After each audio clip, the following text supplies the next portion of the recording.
Rohingya मुसलमानों को, बांग्लादेशी रोहिंग्याओं को दिल्ली में बसाने की केंद्र सरकार की एक साजिश कल सामने आई, जिसमें बहुत स्पष्ट तौर पे समझ में आया।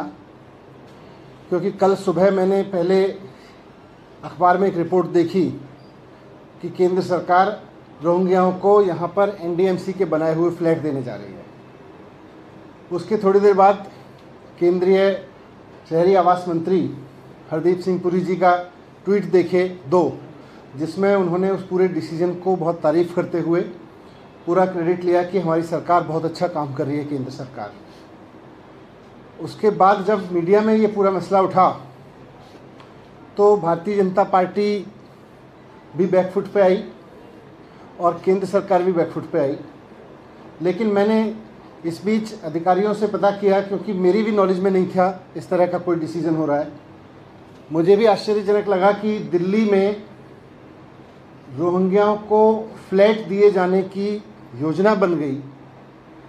ना मुख्यमंत्री जी को पता, मेरे पास गृह विभाग का चार्ज है दिल्ली के गृह मंत्री को नहीं पता, दिल्ली के मुख्यमंत्री को नहीं पता, और अखबारों से पता चल रहा है कि यहाँ पर रोहिंग्याओं को फ्लैट्स देने की योजना चल रही है। मुझे भी आश्चर्य हुआ कि ये कैसे हो सकता है। मैंने नीचे ऑफिसर से पूछा तो पता चला कि कुछ मीटिंग्स हुई थी जिसमें सेंट्रल गवर्नमेंट के ऑफिसर्स थे। सेंट्रल गवर्नमेंट के ऑफिसर्स की तरफ से रिक्वेस्ट भी आई हुई थी और उन सब को डिस्कस करने के लिए मीटिंग्स हुई थी। उसमें कुछ निर्णय लिए गए थे। मैंने जब डिटेल्स मांगे कि क्या निर्णय थे, कैसे थे, फाइल देखी तो समझ में आया कि बाकायदा केंद्र सरकार की मंजूरी के लिए बिना, और उस फाइल में लिखा हुआ था कि सीधे सीएस के थ्रू इन डिसीजंस को लेके इम्प्लीमेंट कराने के लिए केंद्र सरकार की मंजूरी के लिए एलजी साहब के पास में भेजा जा रहा है। मुझे लगा कि पूरी तरह से दिल्ली की चुनी हुई सरकार से छिपा के, दिल्ली के मुख्यमंत्री से छिपा के, दिल्ली के गृह मंत्री से छिपा के ये साजिश क्यों की जा रही है। इस पर जब मैंने भी बयान दिया, अपना स्टेटमेंट दिया, तो उसके बाद केंद्र सरकार फिर थोड़ा बैकफुट पे आके केंद्रीय गृह मंत्रालय ने एक बयान जारी किया कि नहीं साहब, हमारा स्टैंड तो ये है। अब सवाल उठता है कि अगर केंद्र सरकार का स्टैंड ये है और दिल्ली सरकार बार बार अपना रुख साफ कर चुकी है कि किसी भी तरह के अवैध प्रवास को, रोहिंग्याओं के किसी भी तरह के प्रवास को दिल्ली सरकार दिल्ली की सुरक्षा के लिए, देश की सुरक्षा के लिए खतरा मानती है, वैसे में उनको फ्लैट देने की किसी योजना का तो सवाल ही नहीं उठता। केंद्र सरकार का गृह मंत्रालय कह रहा है कि हम नहीं कर रहे, फिर ये कर कौन रहा था। अगर ये स्टैंड केंद्र सरकार के कुछ लोगों ने, और जिसकी पुष्टि इस बात से भी होती है कि हरदीप सिंह पुरी जी ने बाकायदा उसको अपलोड करते हुए ट्वीट किया था, केंद्रीय आवास मंत्री हैं वो, और अगर दिल्ली में आवास दिए जा रहे हैं और केंद्रीय आवास मंत्री उसको अपलोड करके कह रहे हैं केंद्र की ये शानदार योजना है, और केंद्र सरकार के अफसर और दिल्ली सरकार के अफसर मीटिंग करके, और दिल्ली पुलिस के ऑफिसर मीटिंग करके कुछ डिसीजन ले रहे हैं, और फिर उनको बिना चुनी हुई सरकार को दिखाए एलजी का अप्रूवल के लिए भेज रहे हैं, तो फिर ये करा कौन रहा है। अगर केंद्र सरकार इसके खिलाफ है तो फिर कौन करा रहा है। दिल्ली सरकार से छिपा के किया जा रहा है, चुनी हुई सरकार से छिपा के किया जा रहा है, तो करा कौन रहा है। केंद्रीय मंत्री जी इसकी तारीफ कर रहे हैं, तो फिर करा कौन रहा है। केंद्र सरकार के ऑफिसर्स भी मीटिंग्स में डिसीजन ले रहे हैं, तो करा कौन रहा है। तो इसीलिए मैंने गृह मंत्री जी को, केंद्रीय गृह मंत्री जी को चिट्ठी लिखी है अभी, और उसमें मैंने उनसे ये रिक्वेस्ट किया है कि पहली बात तो ये कि आप केंद्र सरकार का स्पष्ट रुख देश के सामने रखें, दिल्ली के सामने रखें, और दूसरा, ये जो साजिश हो रही है या हो रही थी कि दिल्ली की चुनी हुई सरकार से छिपाकर, और अगर केंद्र सरकार भी ऐसा मानती है कि रोहिंग्याओं को नहीं बसाना है, फ्लैट नहीं देने, तो फिर केंद्र सरकार के भी रुख के खिलाफ जाके ये डिसीजंस किसके कहने पे लिए जा रहे थे, कौन ले रहा था, कहाँ से इसके आदेश आ रहे थे, ये सबकी बहुत निष्पक्ष तुरंत जांच होनी चाहिए।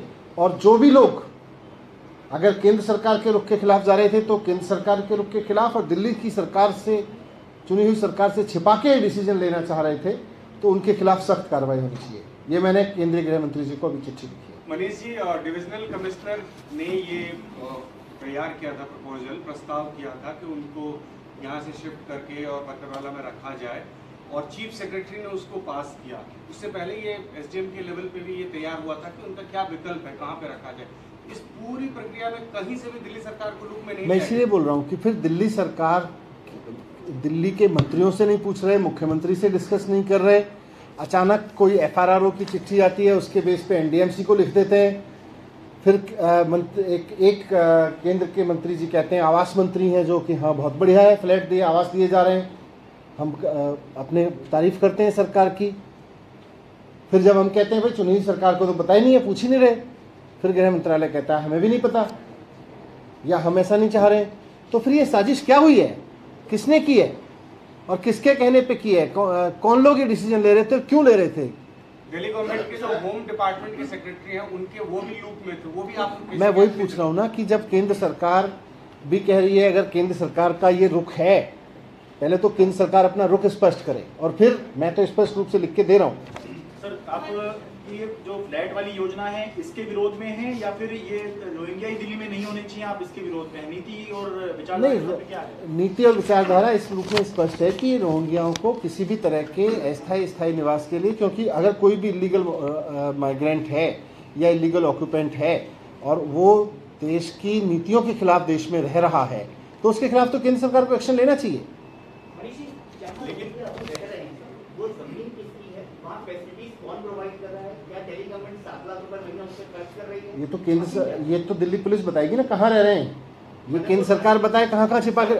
ये तो आप अपने बेस पे पूछ रहे हैं ना। अभी तो दिल्ली सरकार के पास ऐसी कोई जानकारी नहीं है कि कहाँ रोहिंग्या रह रहे हैं, कहाँ रह रहे हैं। एक इम्पोर्टेंट सवाल ये कि दिल्ली सरकार बार-बार ये कहती है कि हिमाचल में 6 महीने में हिमाचल का सीएम चेंज होने वाला है, गुजरात में 6 महीने में गुजरात का सीएम चेंज होने वाला है, या उसको पता चल जाता है कि उनका कौन सा मंत्री कब गिरफ्तार होने वाला है।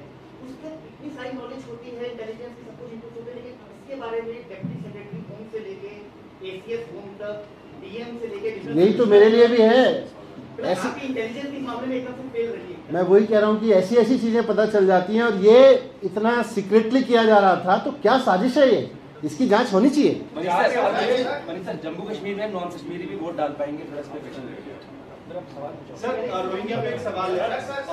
सरकार एमएचए ने कल चिट्ठी में कहा कि दिल्ली सरकार जो प्रेजेंट लोकेशन है रोहिंग्या कैंप की, उसको डिटेंशन सेंटर घोषित करे और ये इमीडिएटली किया जाना चाहिए। इस पे क्या आपका रिस्पॉन्स है? Are you going to declare? पहले केंद्र सरकार अपना रुख तो साफ करे, कल से कंफ्यूजन फैला रखा है।